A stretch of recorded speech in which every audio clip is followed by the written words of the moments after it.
பாரதத்தின் ஒரு நாள் ஒரு பொழுது இரவு செய்திகளுக்காக காவேரி ஜெகநாதன். முதலில் தலைப்புச் செய்திகள். உத்தரகண்ட் அரசியலில் புதிய திருப்பம். குடியரசுத் தலைவர் ஆட்சிக்கு நீதிமன்றம் இடைக்கால தடை. மத்திய அரசின் திட்டத்தை மோசடி என்பதா? நத்தம் விஸ்வநாதம் வருத்தம் தெரிவிக்க பொன் ராதாகிருஷ்ணன் வலியுறுத்தல். ஏப்ரல் 15ஆம் தேதி முதல் பொறியியல் விண்ணப்பங்கள். உயர்கல்வித்துறை செயலர் தகவல். வீடு தேடி வரும் வண்ண வாக்காளர் அட்டை திட்டம் நாளை முதல் ஆன்லைனில் விண்ணப்பிக்கலாம். உத்தரகண்ட் மாநிலத்தில் குடியரசுத் தலைவர் ஆட்சி அமல்படுத்தப்பட்டுள்ளதற்கு மாநில உயர்நீதிமன்றம் இடைக்கால தடை விதித்துள்ளது. வரும் 31ஆம் தேதிக்குள் காங்கிரஸ் அரசு தனது பெரும்பான்மையை நிரூபிக்க வேண்டும் என்றும் உத்தரவிட்டுள்ளது. உத்தரகண்ட் மாநிலத்தில் மாநில முதல்வர் ஹரிஷ் ராவத் தலைமையிலான அரசுக்கு எதிராக காங்கிரஸ் கட்சியைச் சேர்ந்த விஜய் பகுகுணா உள்ளிட்ட 9 எம்எல்ஏக்கள் தனி அணியாக செயல்பட்டனர். அரசியல் குழப்பம் ஏற்பட்ட நிலையில் மத்திய அமைச்சரவையின் பரிந்துரையை ஏற்று உத்தரகண்ட் மாநிலத்தில் சட்டப்பேரவையை முடக்கி வைத்து குடியரசுத் தலைவர் ஆட்சியை நடைமுறைப்படுத்த பிரணாப் முகர்ஜி உத்தரவிட்டார். இதனை எதிர்த்து ஹரிஷ் ராவத் சார்பில் உத்தரகண்ட் உயர்நீதிமன்றத்தில் வழக்கு தொடரப்பட்டது. வழக்கை விசாரித்த உயர்நீதிமன்றம் வரும் 31ஆம் தேதிக்குள் ஹரிஷ் ராவத் தலைமையிலான அரசு தனது பெரும்பான்மையை நிரூபிக்க வேண்டும் என்று உத்தரவிட்டுள்ளது. இடைநீக்கம் செய்யப்பட்ட சட்டமன்ற உறுப்பினர்கள் 9 பேரும் சட்டப்பேரவையில் வாக்கெடுப்பின் போது பங்கேற்கலாம் என்றும் உயர்நீதிமன்றம் கூறியுள்ளது. சட்டப்பேரவையில் வரும் 31ஆம் தேதி காலை 11 மணிக்கு நடைபெறும் வாக்கெடுப்பை உயர்நீதிமன்ற பதிவாளர் கண்காணிக்க வேண்டும் என்றும் உத்தரவில் தெரிவிக்கப்பட்டுள்ளது. Despite President's rule, there is enough scope for judicial review to allow a floor test to take place. The floor test was asked by us on the basis of past precedents of the Supreme Court. The court has allowed only, I repeat, only for purposes of counting, voting by the disqualified as well as the non-disqualified MLAs. Uttarakhand உயர்நீதிமன்ற உத்தரவை முதல்வர் ஹரிஷ் ராவத் வரவேற்றுள்ளார். நைனிடாலில் செய்தியாளர்களுடன் பேசிய அவர், மக்களால் தேர்ந்தெடுக்கப்பட்ட அரசை அரசியல் சட்டத்திற்கு விரோதமான முறையில் அகற்ற துடிப்பவர்களுக்கு நீதிமன்ற தீர்ப்பு ஒரு பாடமாக அமையும் என்று குறிப்பிட்டார். இதனிடையே உத்தரகண்ட் உயர்நீதிமன்ற உத்தரவுக்கு எதிராக உச்சநீதிமன்றத்தில் மேல்முறையீடு செய்ய மத்திய அரசு திட்டமிட்டுள்ளதாகவும் தகவல் வெளியாகியிருக்கிறது. ये केंद्र सरकार की जो निरंकुशता है और विरोध पक्ष की सरकारों को जो अस्थिर करने की उन्होंने एक कार्यनीति बना ली है, ये हाईकोर्ट का निर्णय उन पर करारा प्रहार है, करारी चोट है. மத்திய அரசின் உதய் திட்டத்தை மோசடி திட்டம் என்று கூறியதற்கு அமைச்சர் நத்தம் விஸ்வநாதன் வருத்தம் தெரிவிக்க வேண்டும் என்று மத்திய அமைச்சர் பொன் ராதாகிருஷ்ணன் தெரிவித்துள்ளார். கடலூர் மாவட்டத்தைச் சேர்ந்த பாமக நிர்வாகிகள் மத்திய அமைச்சர் பொன் ராதாகிருஷ்ணன் முன்னிலையில் இன்று பாரதிய ஜனதா கட்சியில் இணைந்தனர். சென்னை கமலாலயத்தில் நடைபெற்ற இந்த நிகழ்ச்சியின் போது செய்தியாளர்களுடன் பேசிய அமைச்சர் பொன் ராதாகிருஷ்ணன், பாஜக தேர்தல் அறிக்கை வரும் 31ஆம் தேதிக்குள் வெளியிட வாய்ப்புள்ளது என்று தெரிவித்தார். மோசடி என்று சொன்னால் மத்திய அரசாங்கத்தினுடைய பார்வைக்கு ஏன் கொண்டு செல்லவில்லை, அல்லது அரசாங்கம் மோசடி செய்கிறது என்று சொல்லி அவர்கள் கருதுகிறார்களா? இவற்றுக்கெல்லாம் அவர்கள் விளக்கம் சொல்லியாக வேண்டும். பொறுப்பான பதவியில் இருந்து கொண்டு தவறான வார்த்தை பிரயோகங்களை பயன்படுத்துகிறார்கள் என்று சொன்னால் வருந்துகின்ற காலம் விரைவில் வந்து கொண்டிருக்கிறது என்பதை அவர்கள் மறந்துவிடக்கூடாது. பொறியியல் மாணவர் சேர்க்கைக்கான விண்ணப்பங்கள் வரும் ஏப்ரல் 15ஆம் தேதி முதல் வழங்கப்படும் என்று உயர்கல்வித்துறை செயலர் அபூர்வா தெரிவித்துள்ளார். சென்னை தலைமைச் செயலகத்தில் பொறியியல் மாணவர் சேர்க்கை பற்றி நடந்த ஆலோசனைக் கூட்டத்திற்கு பின் செய்தியாளர்களுடன் பேசிய உயர்கல்வித்துறை செயலர் அபூர்வா, பொறியியல் மாணவர் சேர்க்கைக்கான விண்ணப்பங்கள் ஏப்ரல் 15ஆம் தேதி முதல் விநியோகிக்கப்படும் என்று தெரிவித்தார். சென்னையில் அண்ணா பல்கலைக்கழகம் உள்பட மாநிலம் முழுவதும் உள்ள அரசு பொறியியல் கல்லூரிகள் என 60 மையங்களில் விண்ணப்பங்கள் வழங்கப்படும் என்றும் இது பற்றிய அறிவிப்பு ஏப்ரல் 14ஆம் தேதி வெளியிடப்படும் என்றும் அபூர்வா குறிப்பிட்டார். பாரதிய ஜனதா தான் ஆளும் மாநிலங்களில் வன்முறையை மையமாக வைத்து ஆட்சி நடத்துகிறது என்று காங்கிரஸ் துணைத் தலைவர் ராகுல் காந்தி குற்றம் சாட்டியுள்ளார். அண்மையில் சட்டப்பேரவை தேர்தல் அறிவிக்கப்பட்ட 5 மாநிலங்களில் அசாம் மாநிலமும் ஒன்று. இங்கு தருண் கோகாய் தலைமையிலான காங்கிரஸ் அரசு ஆட்சி நடத்தி வருகிறது. முதற்கட்டமாக 65 தொகுதிகளுக்கான வாக்குப்பதிவு வரும் ஏப்ரல் மாதம் 4ஆம் தேதி நடைபெற உள்ளது. இதையடுத்து அங்கு தேர்தல் களம் சூடுபிடிக்க தொடங்கியுள்ளது. ஏற்கனவே பிரதமர் நரேந்திர மோடி அங்கு தேர்தல் பிரச்சாரத்தை தொடங்கியுள்ள நிலையில் காங்கிரஸ் துணைத் தலைவர் ராகுல் காந்தி இன்று அங்குள்ள கர்பியங்லோங் மாவட்டத்தில் தன்னுடைய தேர்தல் பிரச்சாரத்தை தொடங்கினார். கூட்டத்தில் பேசிய ராகுல் காந்தி மோடி அரசை கடுமையாக விமர்சனம் செய்தார். அசாமில் மீண்டும் அமையவுள்ள காங்கிரஸ் ஆட்சி மதம் அல்லது இனத்தின் அடிப்படையில் அமையாது என்றும் மக்களை மையமாக வைத்து அமையும் என்றும் அவர் தெரிவித்தார். வீடு தேடி வரும் வண்ண வாக்காளர் அடையாள அட்டை திட்டம் நாளை முதல் செயல்படுத்தப்பட இருப்பதாக தமிழக தலைமை தேர்தல் அலுவலர் ராஜேஷ் லக்கானி தெரிவித்துள்ளார். இதுகுறித்து ஸ்டேட் பேங்க் ஆஃப் இந்தியா வங்கியுடன் புரிந்துணர்வு ஒப்பந்தம் கையெழுத்தாகியுள்ள நிலையில் செய்தியாளர்களிடம் பேசிய ராஜேஷ் லக்கானி, தேர்தல் ஆணையத்தின் வலைதளத்தில் ஆன்லைன் மூலமாக ₹25 செலுத்தி விண்ணப்பித்தால் அந்த மையங்களில் வண்ண வாக்காளர் அடையாள அட்டையை பெற்றுக்கொள்ளலாம் என்று தெரிவித்தார். அஞ்சல் மூலம் வீட்டில் இதை நேரடியாக பெற விரும்புபவர்கள் ₹67 செலுத்தி விண்ணப்பிக்க வேண்டும் என்றும் அவர் கூறியுள்ளார். இணையதளம் மூலமாக உங்கள் டெபிட் கார்டு, கிரெடிட் கார்டு அல்லது உங்கள் வங்கி கணக்கு மூலமாக நம்ம வீட்டில் உட்காந்துட்டு பணம் கட்டுறதுக்கு இது வசதி இப்போ பண்ணி கொடுத்துருக்கோம். இந்த வசதி நாளையிலேருந்து இதை நம்ம இணையதளத்துலேருந்து நீ ஓட்டர் ஐடி கார்டு பெறுவதற்கு பணம் கட்டலாம். ஓட்டர் ஐடி கார்டு வீட்டில் வாங்குறதா இருந்தால் ஸ்பீட் போஸ்ட்டு கட்டினீங்கன்னா உங்கள் voter ID card, colour ID card வீட்டில் அனுப்புறதுக்கு வசதி செய்யப்பட்டிருக்குது. இது நாளையிலேருந்து செயலுக்கு வரும். திமுக தேர்தல் அறிக்கை விரைவில் வெளியாகும் என்று திமுக பொருளாளர் மு க ஸ்டாலின் தெரிவித்துள்ளார். சென்னை கோபாலபுரத்தில் செய்தியாளர்களுடன் பேசிய அவர், காங்கிரஸ் உள்ளிட்ட திமுக கூட்டணி கட்சிகளோடு தொகுதி பங்கீடு குறித்த பேச்சுவார்த்தை நடைபெற்று வருவதாக தெரிவித்தார். பேரவைத் தேர்தலுக்கான திமுக தேர்தல் அறிக்கை விரைவில் வெளியாகும் என்றும் அவர் மேலும் தெரிவித்தார். தேவையில்லாத வகையில் வணிகர்கள் பாதிக்கப்படக்கூடிய வகையில் அந்த பறக்கும் படையை பயன்படுத்துறதை விட உண்மையாக ஆளுங்கட்சிங்கிற அதிகாரத்தை பயன்படுத்தி போலீஸ் துணையோடு இந்த முயற்சியில் ஈடுபடுவது தடுத்தாகணும். காங்கிரஸ் குழு பேச்சுவார்த்தை சொல்லி அனுப்பிச்சிருக்கிறோம். அவங்க மேலிடத்துல அவங்க பேசிட்டு பேசிட்டு இருக்கோம். திமுக தலைமையிலான பேரவைத் தேர்தல் கூட்டணியில் இடம்பெற்றுள்ள பெருந்தலைவர் மக்கள் கட்சி, விவசாய தொழிலாளர் கட்சி ஆகியவற்றிற்கு தலா ஒரு தொகுதி ஒதுக்கப்பட்டுள்ளது. திமுக தலைவர் கருணாநிதியின் கோபாலபுரம் இல்லத்தில் நடைபெற்ற பேச்சுவார்த்தையில் இரு கட்சிகளின் கோரிக்கைகள் குறித்து ஆலோசனை நடைபெற்றது. திமுக தலைவர் கருணாநிதி, பொருளாளர் மு க ஸ்டாலின் உள்ளிட்டவர்களோடு இரு கட்சிகளின் தலைவர்களும் ஆலோசனையில் ஈடுபட்டனர். இதனையடுத்து இரு கட்சிகளுக்கும் பேரவைத் தேர்தலில் போட்டியிட தலா ஒரு தொகுதி ஒதுக்குவது என்று முடிவெடுக்கப்பட்டது. இன்று அறிவாலயத்திலே தொகுதி உடன்பாடு பற்றி பேச்சுவார்த்தை நடைபெற்றது. நாங்கள் குறைந்தது 5 தொகுதியாக வேண்டும் என்று கேட்டிருந்தோம். இந்த முறை நீங்கள் ஒரு தொகுதியில் நிற்கட்டும் என்றார்கள். தலைவர் கலைஞர் முன்னால் அந்த ஒப்பந்தத்தில் கையெழுத்திட்டிருக்கின்றோம். திமுக அணியோடு தோழமை கொண்டு தமிழ்நாடு விவசாயிகள் தொழிலாளர் கட்சி போட்டியிடுகிறது. எங்களுக்கு 5 தொகுதிகளை கொடுத்து 2 தொகுதி ஒதுக்க வேண்டும் என்று கேட்டிருந்தோம். ஆனால் தலைவர் கலைஞர் அவர்களோடும் தளபதியோடும் நடத்திய பேச்சுவார்த்தையில் ஒரு தொகுதி உடன்படிக்கையாகியிருக்கிறது. மத்திய அரசிடமிருந்து பெற வேண்டிய மாநில உரிமைகளை பெற்றுத்தர அதிமுக அரசு தவறிவிட்டதாக இந்திய கம்யூனிஸ்ட் தேசிய செயலர் டி ராஜா குற்றம் சாட்டியுள்ளார். சென்னையில் உள்ள இந்திய கம்யூனிஸ்ட் கட்சியின் அலுவலகமான பாலன் இல்லத்தில் செய்தியாளர்களுடன் பேசிய அவர், பிரதமர் மோடியின் பேச்சுக்களில் வார்த்தை ஜாலமே அதிகம் நிறைந்திருப்பதாகவும் நாட்டு முன்னேற்றத்திற்கான கருத்துக்கள் ஏதும் இல்லை என்றும் தெரிவித்தார். பேரவைத் தேர்தல்களில் பீகார் உள்ளிட்ட பல்வேறு மாநிலங்களில் பாரதிய ஜனதாவுக்கு தோல்வி கிடைத்துள்ளதாகவும் மேலும் தெரிவித்த அவர், தமிழக மக்களுக்கு நம்பிக்கை அளிக்கும் அணியாக தேமுதிக மக்கள் நல கூட்டணி மாறியுள்ளதாக மேலும் கூறினார். மாநில அரசு தமிழ்நாட்டினுடைய உரிமைகள் என்கிற முறையில் அது காவிரி நதிநீர் பங்கீடு என்றாலும் சரி, தமிழ்நாட்டு மீனவர்கள் நலனை காப்பாற்றுவது என்றாலும் சரி, ஒரு மாநில அரசு என்கிற முறையில் இன்றைக்கு மத்திய ஆட்சியோடு எங்களுடைய உரிமைகள், இந்த உரிமைகள் இன்றைக்கு காப்பாற்றப்பட வேண்டும் என்று அனைத்து அரசியல் கட்சிகளையும் இணைத்து மக்கள் கருத்தினுடைய அடிப்படையில் இந்த மாநில அரசு செயல்பட்டதா என்றால் இல்லை.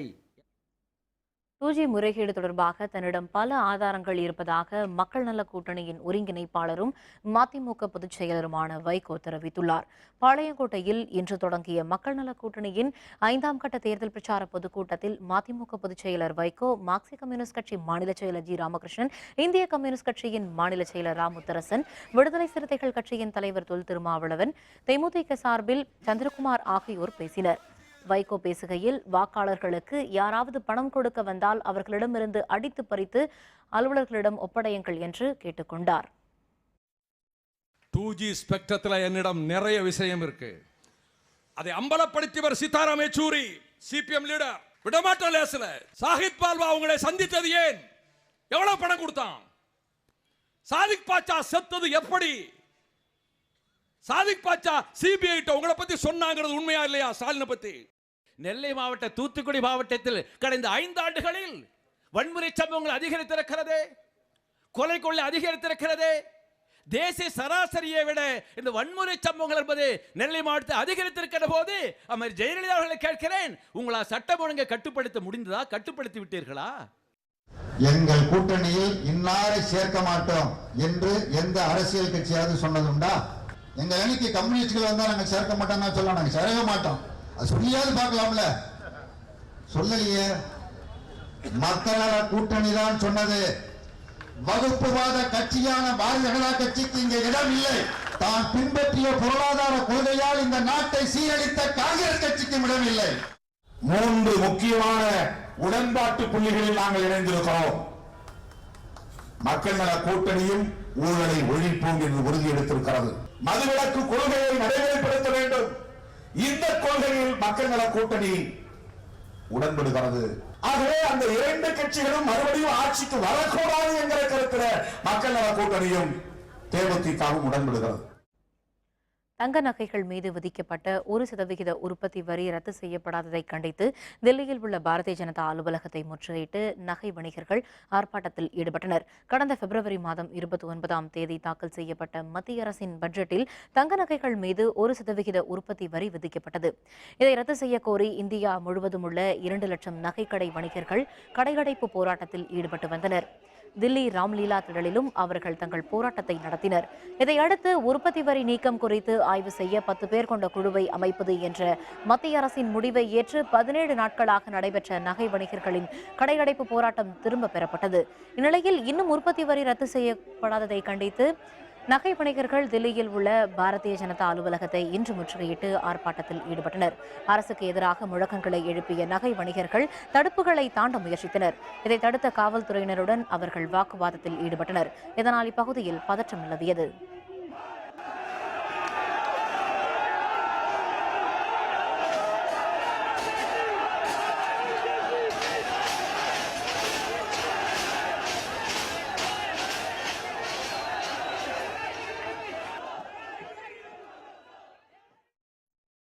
அமராவதி அணையில் வேகமாக வற்றும் நீர். 3 மாவட்டங்களுக்கு குடிநீர் தட்டுப்பாடு அபாயம். விவரம் விளம்பர இடைவேளைக்கு பிறகு.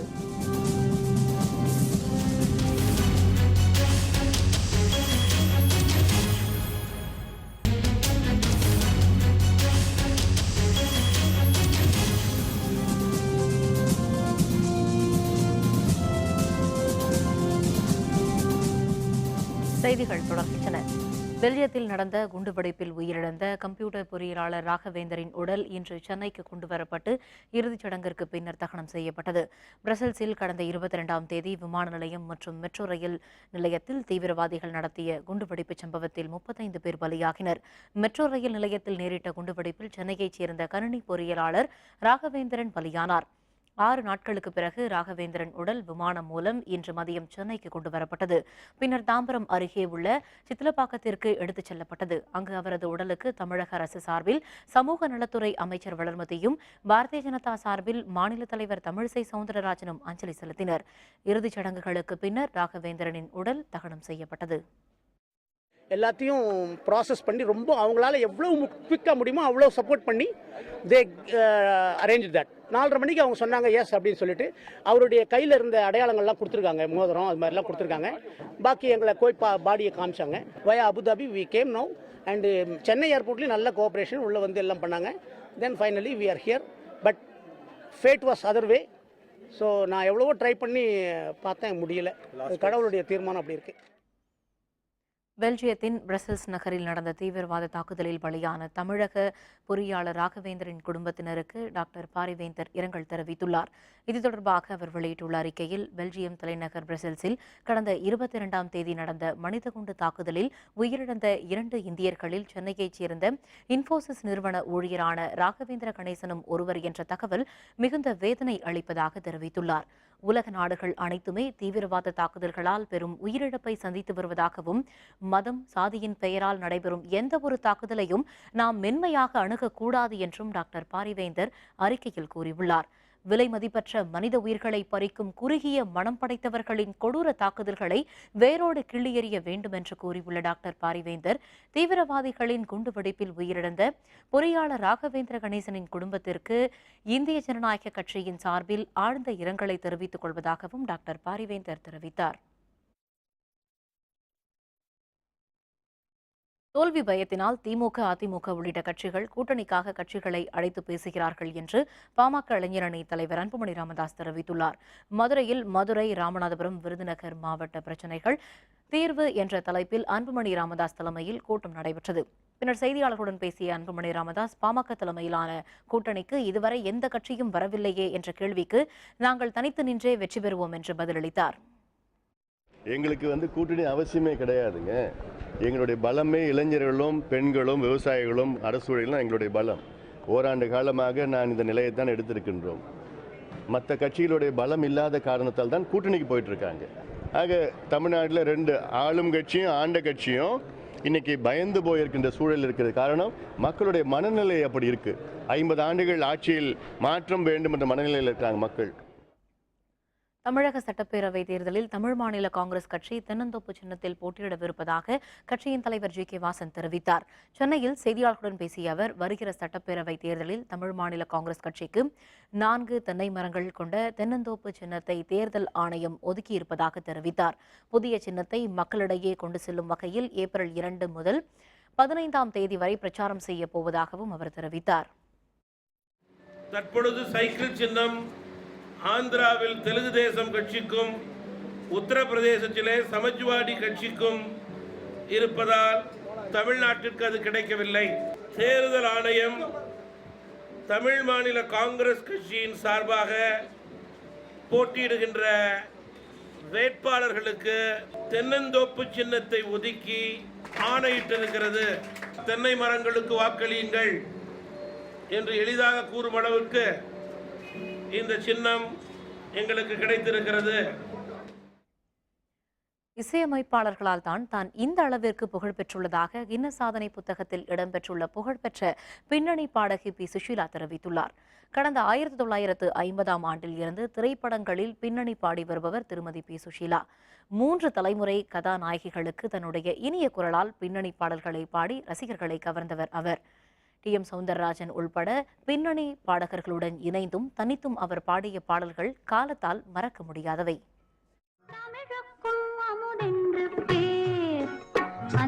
தமிழ் இன்பத் தமிழ் எங்கள்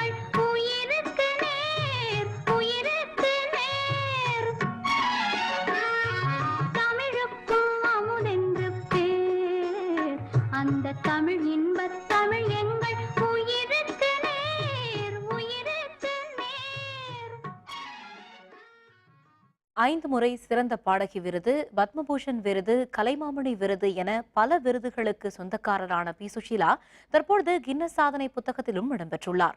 கடந்த 60 ஆண்டுகளாக 17,695 பாடல்கள் பாடியுள்ள நிலையில் அதிக பாடல்கள் பாடியுள்ளவர் என்பதற்காக அவருக்கு கின்னஸ் சான்றிதழ் வழங்கப்பட்டுள்ளது.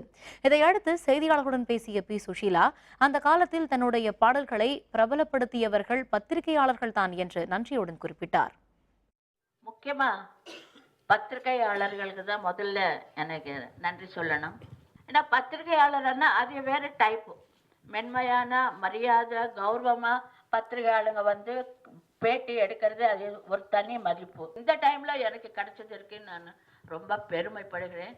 என் தாய் தகப்பன் அவர்களுக்கு நான் 100 கோடி வணக்கங்கள். அமராவதி அணையில் தண்ணீர் வற்றி கொண்டு வருவதால் திருப்பூர் உள்ளிட்ட 3 மாவட்டங்களில் குடிநீர் தட்டுப்பாடு ஏற்படும் அபாயம் ஏற்பட்டுள்ளதாக மக்கள் தெரிவிக்கின்றனர். திருப்பூர் மாவட்டம் உடுமலை அருகே உள்ள அமராவதி அணையின் மூலம் திருப்பூர், கரூர் மாவட்டங்களில் 1 லட்சம் ஏக்கருக்கு மேல் பாசன வசதி பெற்று வருகின்றன. மேலும் மக்களில் குடிநீர் ஆதாரமாகவும் விளங்குகிறது. 90 அடி உயரமுள்ள அணையில் தற்பொழுது நீர்மட்டம் 20.47 அடியாக உள்ளது. இதில் 15 அடிக்கு மேல் வண்டல் மண் நிறைந்துள்ளதாக விவசாயிகள் தெரிவிக்கின்றனர். மேலும் அணையில் 5 அடிக்கும் குறைவாகவே நீர் உள்ளதால் அணையை உடனடியாக தூர்வார நடவடிக்கை எடுக்க வேண்டும் என்றும், இல்லையென்றால் திருப்பூர், கரூர், திண்டுக்கல் உள்ளிட்ட மாவட்டங்களின் குடிநீர் தேவை வெகுவாக பாதிக்கப்படும் என்றும் மக்கள் தெரிவித்துள்ளனர். போன சித்திரையில் மழை பிடிச்சிச்சு, எல்லாம் இதாக போச்சு, முளைச்சி போச்சுங்க. பில்லும் போச்சு, நெல்லும் போச்சு, எதுவுமே பண்ண முடியல. சும்மா ஒரு கொஞ்சம் தான் இருக்குது, மீன் கலவை, குடி தண்ணீர் கலவை தான் இருக்குது. இந்த அமராவதி தண்ணி குடிக்கிறதெல்லாம் முடியாதுங்க. ஆற்றுல பாருங்க எல்லாம் காஞ்சது, தண்ணி இல்லாமல் தான் வறண்டு கிடக்குது. உடுமலைப்பேட்டையில் நடந்த சங்கர் ஆணவ கொலை வழக்கில் தேடப்பட்டு வந்த அன்னலட்சுமி தேனி மாவட்ட நீதிமன்றத்தில் சரணடைந்தார். காதல் திருமணம் புரிந்த சங்கர், கௌசல்யா தம்பதி மீது திருப்பூர் மாவட்டம் உடுமலைப்பேட்டையில் கடந்த 13ஆம் தேதி கொலைவெறி தாக்குதல் நடந்தது. சங்கர் இதில் பலியானார். கௌசல்யா காயமடைந்தார். இந்த படுகொலை தொடர்பாக 4 பேர் கைது செய்யப்பட்டு 2 பேர் தேடப்பட்டு வந்தனர். இந்நிலையில் வழக்கில் தேடப்பட்டு வந்த கௌசல்யாவின் தாய் அன்னலட்சுமி தேனி மாவட்ட நீதிமன்றத்தில் நீதிபதி சுந்தரி முன்பு சரணடைந்தார். அவரை 15 நாள் காவலில் வைக்க நீதிபதி உத்தரவிட்டதை அடுத்து நிலக்கோட்டை மகளிர் சிறையில் அன்னலட்சுமி அடைக்கப்பட்டார். குன்னூர் மெட்ராஸ் ரெஜிமெண்ட் ராணுவ முகாமில் பயிற்சி முடித்த 331 வீரர்கள் ஜம்மு காஷ்மீர், அசாம் உள்ளிட்ட எல்லைப் பகுதிகளுக்கு புறப்பட்டுச் சென்றனர். நீலகிரி மாவட்டம் குன்னூரில் உள்ள மெட்ராஸ் ரெஜிமெண்ட் சென்டர் ராணுவ முகாமில் கடந்த 24 வாரங்களாக பயிற்சி பெற்ற ராணுவ வீரர்களுக்கு சத்தியப்பிரமாண நிகழ்ச்சி நடைபெற்றது. பயிற்சி முடித்த 331 வீரர்களும் சத்தியப்பிரமாணம் எடுத்துக் கொண்டனர். பின்னர் அவர்கள் ஜம்மு காஷ்மீர், சியாச்சின், ஆந்திரா, கர்நாடகம் உள்ளிட்ட பல்வேறு மாநிலங்களுக்கு புறப்பட்டனர். இவர்களை வழியனுப்பும் நிகழ்ச்சியில் மெட்ராஸ் ரெஜிமெண்ட் சென்டர் ராணுவ மையத்தின் தலைவர் நரசிம்மன் கலந்து கொண்டு வீரர்களின் அணிவகுப்பு மரியாதையை ஏற்றுக்கொண்டார். பின்னர் அவர் சிறப்பாக பணிமுடித்த வீரர்களுக்கு பதக்கம் அணிவித்து வாழ்த்துரை வழங்கினார். இதில் ராணுவ வீரர்களின் குடும்பத்தினர் மற்றும் ராணுவ அதிகாரிகள் ஏராளமானோர் கலந்து கொண்டனர்.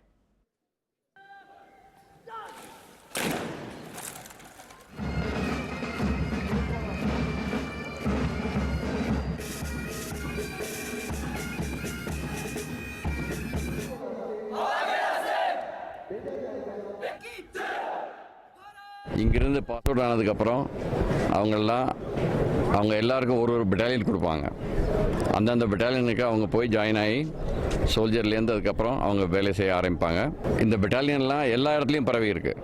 எங்கே அவங்களுக்கு டாஸ்க் கிடைக்குதோ, எங்கே அவங்க பெட்டாலியன் டிப்ளாய் ஆயிருக்கோ அந்த இடத்துக்கு இவங்கெல்லாம் போய் இதுக்கப்புறம் இந்தியன் ஆர்மியில் ஜாயின் ஆகிறாங்க. ஆர்மி ட்ரைனிங் 1 இயர் முடிஞ்சு இன்னைக்கு தம்பி நாட்டுக்காக போகிறனால கொஞ்சம் சந்தோஷமா இருக்கு. நிறையவே இதே மாதிரி எல்லாரும். எகிப்திய விமானத்தை கடத்தியவர் கைது, எஞ்சிய பிணை கைதிகளும் விடுவிப்பு. விவரம் விளம்பர இடைவேளைக்கு பிறகு.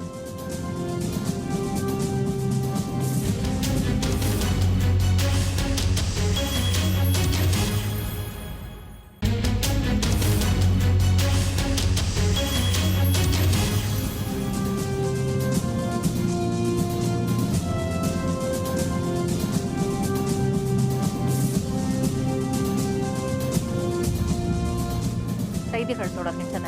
இனி அயலக செய்திகள்.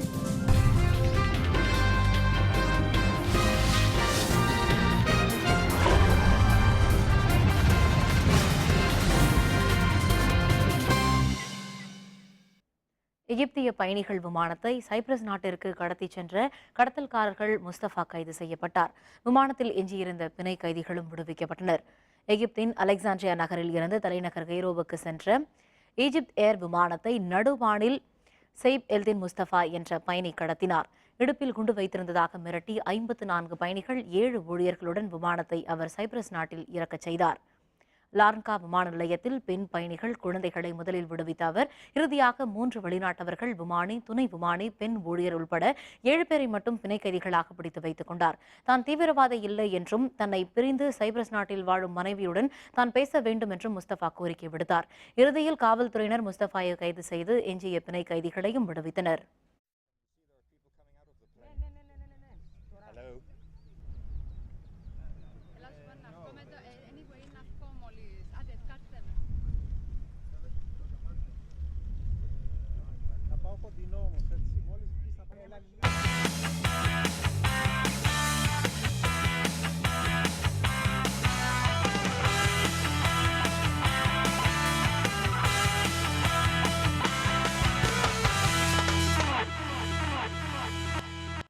அமெரிக்காவில் நடந்து வரும் மியாமி டென்னிஸ் போட்டியில் செரீனா வில்லியம்ஸ், ரட்வன்ஸ்கா ஆகியோர் அதிர்ச்சி தோல்வியடைந்தனர். மகளிருக்கான 4வது சுற்று ஒற்றையர் போட்டியில் உலகின் முதல் நிலை வீராங்கனையான அமெரிக்காவின் செரீனா வில்லியம்ஸ் 15ஆம் நிலை வீராங்கனையான ரஷ்யாவின் ஸ்வென்சலா குவாட்னோவை எதிர்கொண்டார். இதில் 6-7, 6-1, 6-2 என செரீனாவை அதிர்ச்சி தோல்வியடை செய்தார் குவான்சேவா. இதன் மூலம் 9வது முறையாக மியாமி பட்டத்தை வெல்லும் செரீனாவின் கனவு தகர்ந்து போனது.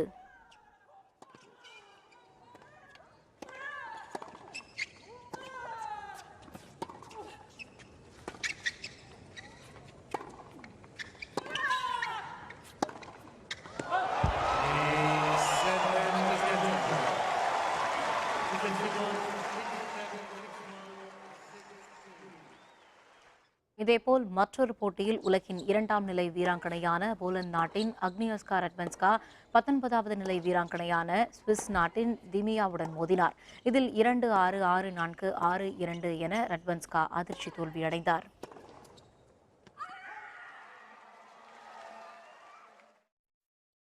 20 ஓவர் உலகக்கோப்பை கிரிக்கெட் தொடரில் நாளை நடைபெறவுள்ள முதல் அரையிறுதிப் போட்டியில் நியூசிலாந்து அணி இங்கிலாந்து அணியை எதிர்கொள்கிறது. 20 ஓவர் உலகக்கோப்பை கிரிக்கெட் தொடரின் சூப்பர் 10 சுற்று ஆட்டங்கள் நேற்று நிறைவடைந்த நிலையில் India, New Zealand, west Indies, England ஆகிய 4 அணிகள் அரையிறுதி சுற்றுக்கு தகுதி பெற்றுள்ளன. இந்நிலையில் முதல் அரையிறுதிப் போட்டி தில்லி ஃபெரோசா கோட்லா திடலில் நாளை இரவு 7 மணிக்கு தொடங்குகிறது. இதற்காக இரு அணி வீரர்களும் தீவிர வலைப்பயிற்சியில் ஈடுபட்டுள்ளனர். இதனிடையே சூப்பர் 10 சுற்றில் விளையாடிய 4 போட்டிகளிலும் வெற்றி பெற்றுள்ள நியூசிலாந்து அணி முதன்முறையாக கோப்பையை வெல்ல முனைப்புடன் உள்ளது. அதேவேளை 2வது முறையாக கோப்பையை கைப்பற்ற இங்கிலாந்து அணியும் போராடும் என்பதால் நாளைய போட்டியில் விறுவிறுப்பிற்கு பஞ்சம் இருக்காது என்று கிரிக்கெட் ஆர்வலர்கள் கருதுகின்றனர். மீண்டும் தலைப்புச் செய்திகள். உத்தரகண்ட் அரசியலில் புதிய திருப்பம். குடியரசுத் தலைவர் ஆட்சிக்கு நீதிமன்றம் இடைக்கால தடை. மத்திய அரசின் திட்டத்தை மோசடி என்பதா? நத்தம் விஸ்வநாதன் வருத்தம் தெரிவிக்க பொன் ராதாகிருஷ்ணன் வலியுறுத்தல். ஏப்ரல் 15ஆம் தேதி முதல் பொறியியல் விண்ணப்பங்கள். உயர்கல்வித்துறை செயலர் தகவல். வீடு தேடி வரும் வண்ண வாக்காளர் அட்டை திட்டம் நாளை முதல் ஆன்லைனில் விண்ணப்பிக்கலாம். இத்துடன் வேந்தரின் ஒரு நாள் ஒரு பொழுது இரவு செய்திகள் நிறைவடைந்தன. மீண்டும் இரவு 10 மணிக்கு கண்ணுறங்கும் வேளை இரவு செய்திகளில் சந்திப்போம். வணக்கம்.